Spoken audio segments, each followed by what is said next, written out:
الحمدللہ رب العالمین۔ بعض عالم اپنے نام کے ساتھ علامہ، فہامہ، اس طرح کے القابات لکھتے ہیں۔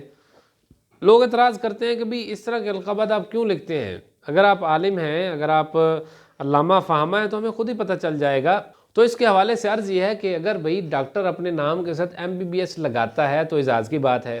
اگر وکیل اپنے نام کے ساتھ ایڈوکیٹ لگا لیتا ہے تو اس کو کوئی نہیں پوچھتا۔ اسی طرح اگر پولیس آفیسر اپنے نام کے ساتھ کوئی بھی عہدہ اس کا نام لگاتا ہے تو اس کو کوئی نہیں کہتا کہ بھئی تمہارے پر ایسا اعتراض ہے یا یہ آبجیکشن ہے۔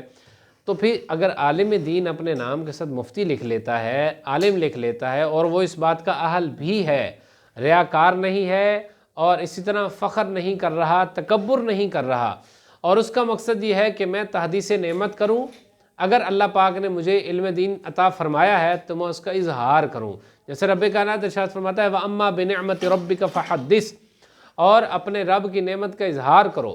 تو جب رب کی نعمت کا اظہار، یہ بھی رب کی نعمت ہے کہ اس کو اللہ پاک نے علم دین سے نوازا ہے، عطا فرمایا ہے، وہ اپنے علم دین کا اظہار کرتا ہے۔ فتاوی عالمگیری میں ہے لا بأس للعالم ان يحدث عن نفسه بأنه عالم ليظهر علمه فيستفيد منه الناس وليكن ذلك تحديثا بنعم الله تعالی۔ صاحب بار شریعت مفتی امجد علی اعظمی رحمۃ اللہ تعالی علیہ اس کا تشریحی ترجمہ یوں کرتے ہیں، فرماتے ہیں عالم اگر اپنا عالم ہونا لوگوں پر ظاہر کرے تو اس میں حرج نہیں ہے، مگر یہ ضروری ہے کہ وہ فخریہ نہ ہو، اس میں تکبر کا اظہار نہ ہو، بلکہ صرف اور صرف تحدیث نعمت ہو۔ اللہ پاک ہمیں اس کی توفیق عطا فرمائے۔ جو بڑے بڑے علماء ہیں ان کو تو حاجت نہیں ہے، لوگ کہتے ہیں جی وہ دیکھو اتنا بڑا عالم دین ہے وہ تو لکھ نہیں رہا، اور تم اپنے نام کے ساتھ مفتی بھی لکھتے ہو، عالم بھی لکھتے ہو، فلاں فلاں بھی لکھتے ہو، یہ القابات کیوں لکھتے ہو؟ اللہ کے بندے، ان کو ضرورت نہیں ہے، وہ مشہور ہو چکے ہیں اور لوگوں میں ان کا نام جو ہے نا وہ ان کے اذہان اور قلوب میں راسخ ہو چکا ہے۔ لوگ ان سے مسائل بھی پوچھتے ہیں، ان سے استفادہ بھی کرتے ہیں، اور اس طرح ان کی مجلس میں بیٹھتے بھی ہیں، ان سے فائدہ بھی حاصل کرتے ہیں۔ لیکن جو نوجوان عالم دین ہے اس کے بارے میں لوگوں کو معلوم نہیں ہے۔ اگر وہ تحریر لکھتا ہے تو وہ عام سی تحریر لوگ اس کو کنسیڈر کرتے ہیں، اگر وہ بولتا ہے تو اس کی بات میں وزن لوگ سمجھتے نہیں ہیں۔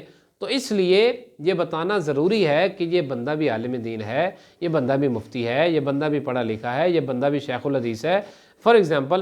تو اگر وہ بتاتا ہے، مقصد اس کا یہ ہے کہ مجھ سے لوگ مسائل پوچھیں، دین کی رہنمائی کر لیں اور مجھے اپنے مسائل بتائیں تاکہ میں اس کا حل ان کو دوں، میرے پڑھے کا لوگوں کو فائدہ ہونا چاہیے۔ اگر وہ تکبر نہیں کر رہا، فخر نہیں کر رہا، اس کا اہل ہے تو پھر اس کو ضرور یہ کرنا چاہیے۔ ہاں، لمبے لمبے القابات تو جامع المعقول ون منقول اور منطق فلسفہ ان کو اتنا آتا ہے، شیخ الحدیث ہیں، شیخ الاسلام ہیں، تو جتنے بھی القامات ہیں جو کہ نقیب حضرات ڈال دیتے ہیں اپنے کھاتے میں، جبکہ بندہ اگر ان کا اہل نہیں ہے تو پھر اس کو کھڑے ہو کر معذرت اعلانیہ کرنی چاہیے کہ بھی میں یہ سب کچھ نہیں ہوں، یہ نقیب صاحب نے میرے ساتھ ایسا کر دیا ہے اور یہ انہوں نے جوش میں ایسا کر دیا، جبکہ حقیقت حال بالکل اس سے مختلف ہے۔ ہاں، سمپل سے القابات آپ لگائیں تاکہ لوگ آپ کی طرف توجہ کریں، آپ سے مسائل پوچھیں اور ان کو مسئلہ صحیح بتائیں۔ اگر مسئلہ نہیں آتا تو کہہ دیں بھی میں دے کر بتاؤں گا، یا مجھے اس چیز کا علم نہیں ہے میں کل بتا دوں گا۔ اللہ پاک ہمیں دین کا صحیح فہم عطا فرمائے۔ علماء پر اعتراض کرنا منع ہے اور علماء پر آبجیکشن لگانا منع ہے۔ غیر شرعی اعتراضات یا غیر شرعی آبجیکشنز نہ لگائیں۔ علماء کو عزت عطا فرمائے، اللہ تبارک و تعالیٰ آپ کو بھی عزت عطا فرمائے گا، آمین بجاہ النبی صلی اللہ علیہ وسلم۔